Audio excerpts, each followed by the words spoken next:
buy this book, read this book, profit from this book, enjoy this book. What's that? Doug Wilson wrote a sex novel?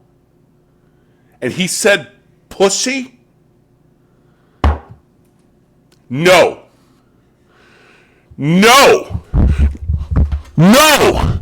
No!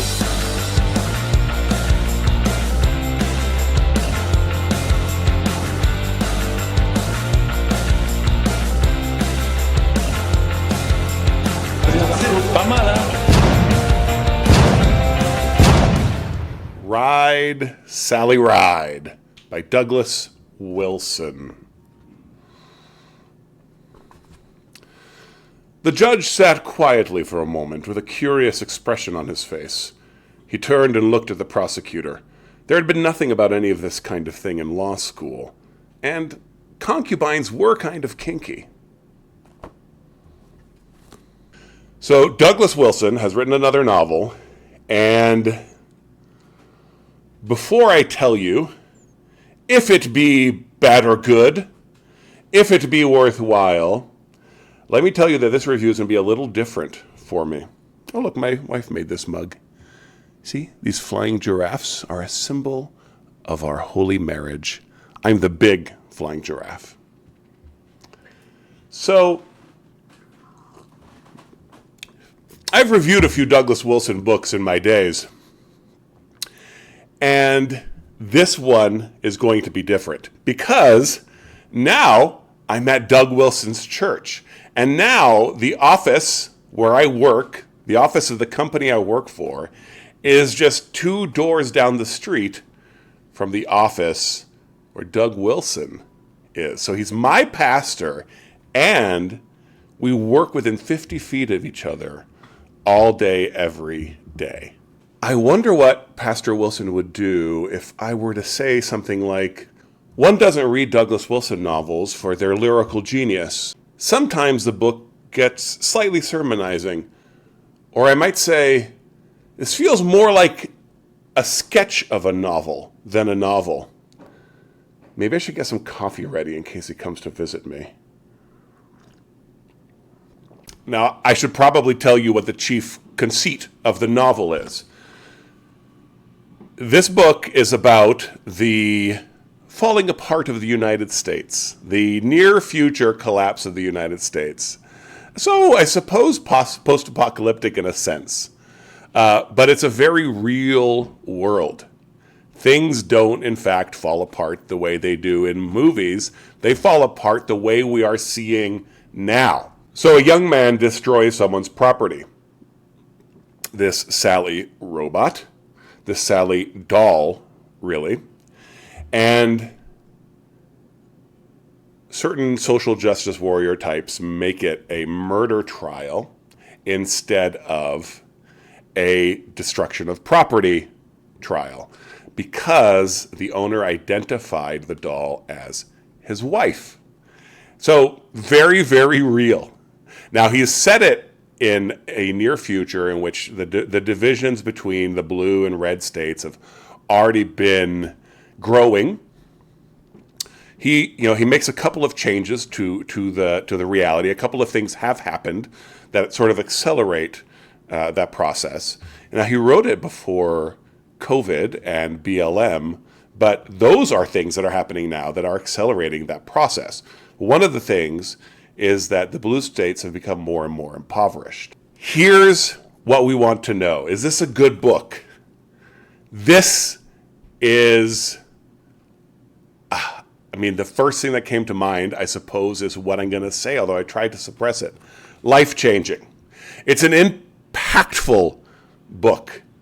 And the reason I know it is the effect that it had on me. Now, so this was the effect. I'll describe the effect.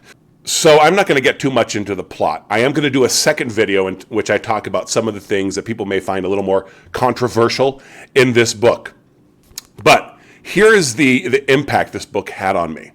I know it's a good book. I know it's an important book because when I wasn't reading it, it was what I thought about. So, I mentioned that it seems a bit like a sketch of a novel, and you can read that as some sort of profound criticism, but it's not, because this book is principally an exploration. And the fact that it made me think so long and so hard and reevaluate a lot of things is important. And as it happens, I did become very attached to the characters and wanted to read the whole book, even through a sort of scouring of the Shire end. And listen, Wilson, this is just an excursion, but Wilson writes domestic conversations incredibly well. When men and women were speaking to each other, particularly if they were husband and wife or had been husband and wife, I felt really good about how those conversations went. And it is possible that a tear or two may have come to the eye while reading this. Now, it's weird to read this book during this time, but that's part of what makes it powerful. It's less an exercise of imaginary fiction now. I think even more than in 2019, whoa, so long ago when this was written, it feels like this could be just around the corner. Another very cool aspect of this book was its wholesomeness, honestly. I mentioned a couple of the flaws of the book. Some of the characters are not totally drawn out. The novel, to be a stronger novel, could have been much longer, but I'm not sure that would have made it a better book. I thoroughly enjoyed this book, and just being able to have this contrast of this unclean sexuality and a wholesome sexuality right next to each other, and both being loudly sexual, I guess, but only one being rambunctiously and wholesomely sexual. And I say that this is just through conversation, and this is starting to touch on some of the stuff I'll do in the second video. But it was clear, and in a way that resonated, right? Not just in the agenda of the writer, but as and of course there are going to be people who, if they would never read this, but if they read this, it would just kind of short out their minds. They would have no receptivity.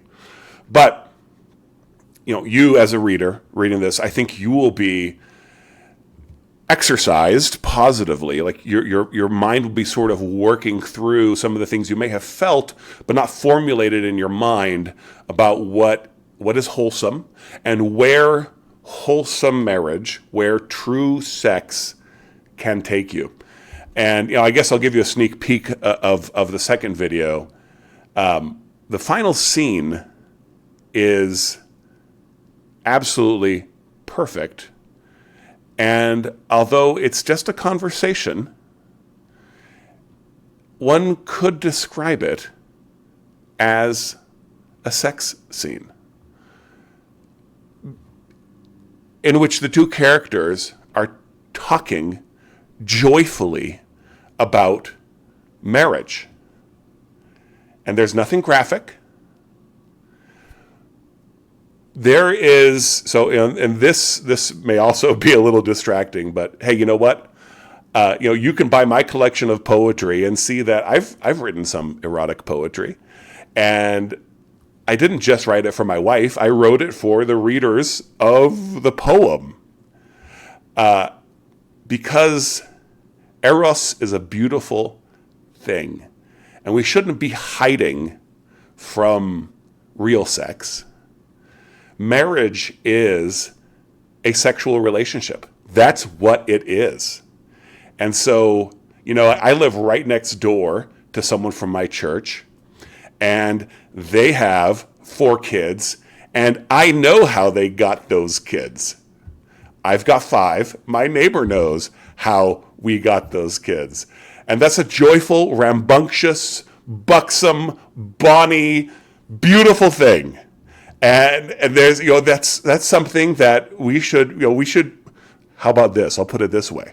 We should be rejoicing in each other's sexual relationships, right? We should be rejoicing in each other's marriages. It's what marriage is. And, I think that sometimes we hide away from this sort of thing, from joy in sex as a community, as a church, because we're afraid of the evil, we're afraid of the uncleanness. But we ought not to be. We ought to shine the light of our marriages out there. That's the kind of thing this book makes you think about. So, buy this book, read this book, profit from this book, enjoy this book. It's a lot of fun. And it's a lot of fun even just to fantasize about the alternative history stuff of it. I mean, it's not an alternative history, it's an alternative future history. But there you go. A lot of fun. Here's the deal, though. The bigger themes are absolutely fascinating. And the most important theme to me in this book is the theme of allegiance. And it's one of the things that will, I think, be most thought-provoking for you. The idea that you belong to a side, and that the things that you do align you, fit you into one of those sides. I was listening to Pastor Wilson recently, and he was talking about how the use of pornography with its, pornography doesn't simply exist. It is the sinister tool of evildoers, and when you use it, you become a sinister evildoer as well. And there's a sense in which these things drag you to one side or another. And there are some things you can do that are almost irrevocable. And, at the beginning of the book, as the young man, the hero Asahel, he takes this sex bot and goes and crushes it. He actually has access to it because the owner of the sex bot has tried to seduce him with it. So, spoiler alert, but he has gone and bought another sex bot. And Asahel walks into a room alone with his sex bot. I won't tell you how that's arranged, but the sex bot has been programmed to say something directly to him and has its shirt off, right? And so there's this seduction that, as ridiculous as it is, the character talks about how the call of this evil was something terrible and heavy. And the character talks about how he knew what a watershed moment this was in his life. And it was part of what fueled his anger to destroy this thing, this idol, right? And so just considering the things that are out there in the world, right? Because our battle is against the world, the flesh, and the devil, and these there are things put out there that are certainly not venial. They will drag you to the other side. They will drag you down with the devil, and you will, even if you're pretending not to, be warring against the Church of Christ.